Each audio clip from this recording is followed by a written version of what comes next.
Le Kosovo, à 2h30 de Paris en avion, au milieu des Balkans. Il y a encore 10 ans, le Kosovo, majoritairement peuplé d'Albanais musulmans, était rattaché à la Serbie. Le 17 février 2008, les Kosovars albanais déclaraient unilatéralement l'indépendance de la région dans une liesse totale. Aujourd'hui encore, Belgrade conteste vivement cette déclaration et ne reconnaît pas l'indépendance du pays. Aujourd'hui, le Kosovo fait face à des défis majeurs et le bilan est décevant. Une situation économique loin de s'améliorer, l'exil massif de la population, notamment les jeunes, un système politique gangréné par la corruption et la coexistence entre les Serbes et les Kosovars albanais en demi-teinte. Kosovo indépendant 10 ans après, un reportage d'Hermine Costa.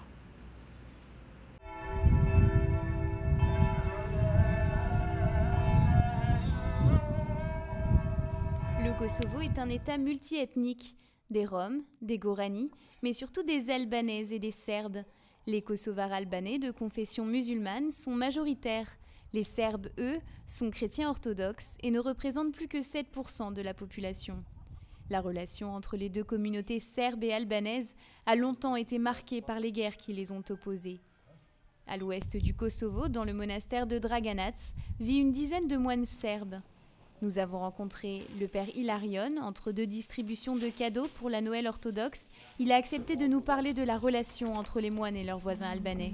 Il y a quelques jours, nos moines de notre monastère ont fait des achats dans la ville et un jeune Albanais a commencé à crier « tuez les Serbes », etc.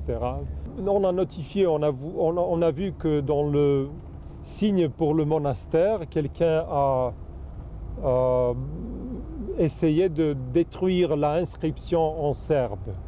La bataille de la toponymie est fréquente au Kosovo, où les noms des lieux sont indiqués en albanais et en serbe. Les noms serbes, et parfois albanais, sont effacés ou tagués, comme pour nier la présence de l'autre. On doit dire que nous avons les Albanais avec lesquels nous avons les relations amicales. Par exemple, on a donné la possibilité à un ONG d'organiser un camp volontaire, des volontaires, qui a beaucoup aidé à notre monastère pendant les fêtes. Et parmi ces jeunes personnes étaient deux Albanaises, elles étaient très amicales, elles ont aidé beaucoup pendant ces fêtes. Et une d'eux a chanté en albanais pendant notre fête. Et ça, c'était très, pour moi, important et touchant dans certaines façons. Si la relation entre Serbes et Albanais s'est améliorée, c'est sans doute que des préoccupations plus immédiates occupent leur quotidien. 30% de la population est sans emploi. Chez les jeunes et en milieu rural, ce chiffre peut atteindre les 70%. Pendant des années, les Kosovars albanais ont rêvé l'indépendance. Mais aujourd'hui, ils déchantent. Et derrière un nationalisme de façade, se cache l'espoir d'un visa pour un ailleurs plus clément. Ramiz est kosovar albanais, il a 25 ans, est diplômé de sciences politiques et tente d'obtenir un visa pour l'Allemagne. Une autre lettre de recommandation du professeur Afrim Oti. Il a étudié à l'université de Berlin en Allemagne.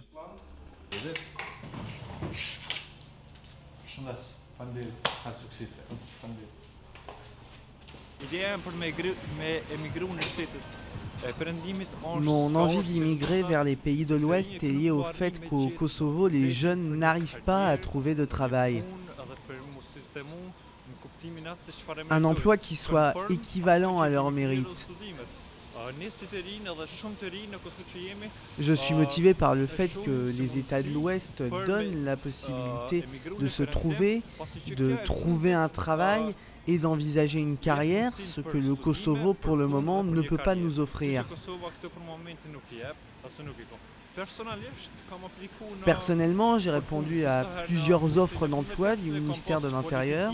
J'avais toutes les qualifications requises, mais malheureusement, je n'ai pas été pris.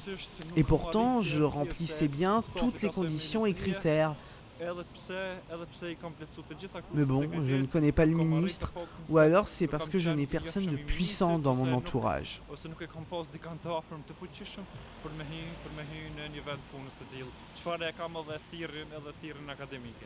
Le népotisme et le manque de perspective dans leur pays ont poussé de nombreux Kosovars comme Ramiz à émigrer. Mais quand on est kosovar, partir pour la vie ou pour un simple séjour touristique s'avère presque impossible.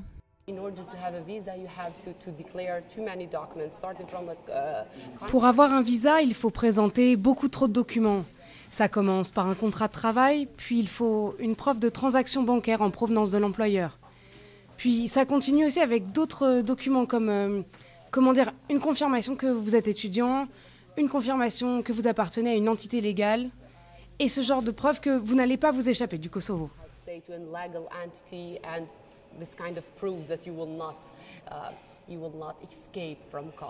Sur le nombre de pays qu'ils peuvent visiter sans visa, les Kosovars sont moins bien classés que les Nord-Coréens. Mais le pays a entamé une libéralisation des visas qui s'avère compliquée.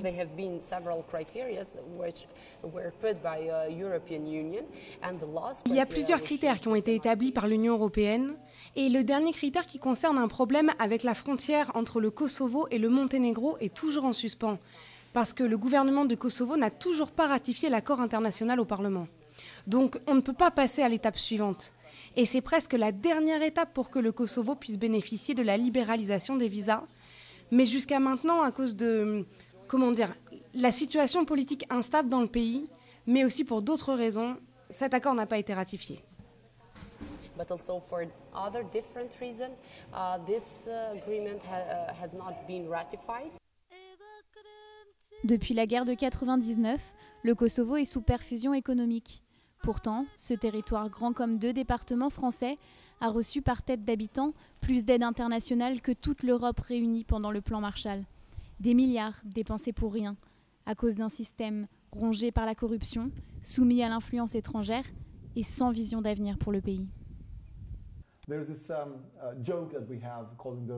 On a une blague ici qu'on appelle le phénomène Red Bull. Donc, par exemple, on a une entité particulière de l'État qui va publier un appel d'offres pour des fournisseurs de produits alimentaires. On va dire qu'il s'agit de prison. Et donc, ils vont demander aux différentes entreprises de proposer les meilleurs prix possibles pour différents produits. Pain, viande, peu importe. Mais ils vont aussi ajouter les boissons énergisantes Red Bull. Donc, il y aura des entreprises qui vont proposer des prix très bas pour le pain, la viande et pour tous les produits essentiels. Et puis, ils vont demander un prix normal assez élevé pour les boissons énergisantes. Et il y aura l'entreprise préférée du gouvernement qui va faire le contraire, qui va augmenter le prix de tous les produits, mais proposer le Red Bull pour, disons, 10 centimes pièce, parce qu'ils sauront à l'avance que le gouvernement n'achètera jamais de Red Bull. Donc, ce qui va se passer, c'est que cette entreprise aura sur le papier l'offre la moins chère, mais dans les faits, quand on commencera à recevoir les produits, on paiera, nous, contribuables, le prix le plus élevé à cause de ce phénomène Red Bull.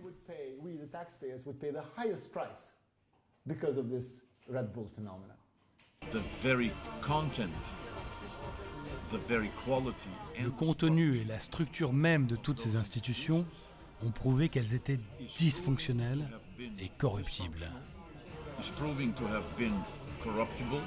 Vous avez la société américaine Bechtel qui a construit l'autoroute la plus chère d'Europe, a été construite au Kosovo. C'était une région où le salaire moyen à l'époque était de 350 € par mois. Ils ont réussi à faire l'autoroute la plus chère parce qu'il y a eu beaucoup de dessous de table et à chaque fois on se rend compte que ce sont essentiellement des sociétés américaines qui vont remporter ça. Au cours des 19 dernières années, tous les gouvernements et tous les leaders politiques du Kosovo ont été, d'une manière ou d'une autre, soutenus, assistés et promus par les États-Unis.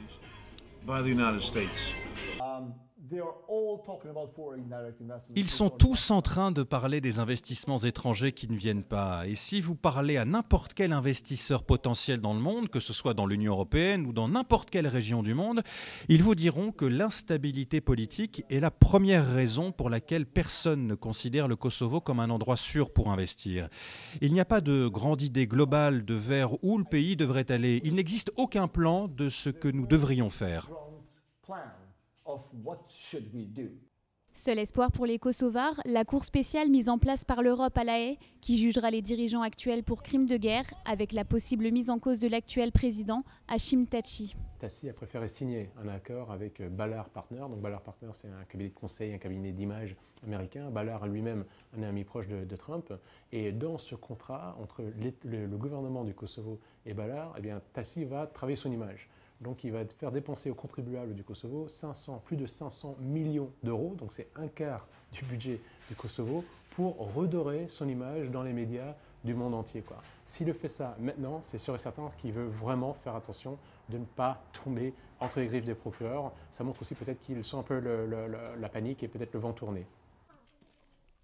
Le Kosovo fête donc ses 10 ans d'indépendance vis-à-vis de la Serbie dans une ambiance tendue. Le jeune État a encore de nombreux défis à relever. La route vers l'adhésion à l'Union européenne, voulue par tout le monde au Kosovo, est encore longue. Mais le pays dispose d'une richesse énorme, sa jeunesse. Près de la moitié des habitants a moins de 25 ans. Une jeunesse qui déborde d'idées et d'énergie et qui ne demande qu'une chose, un avenir au Kosovo.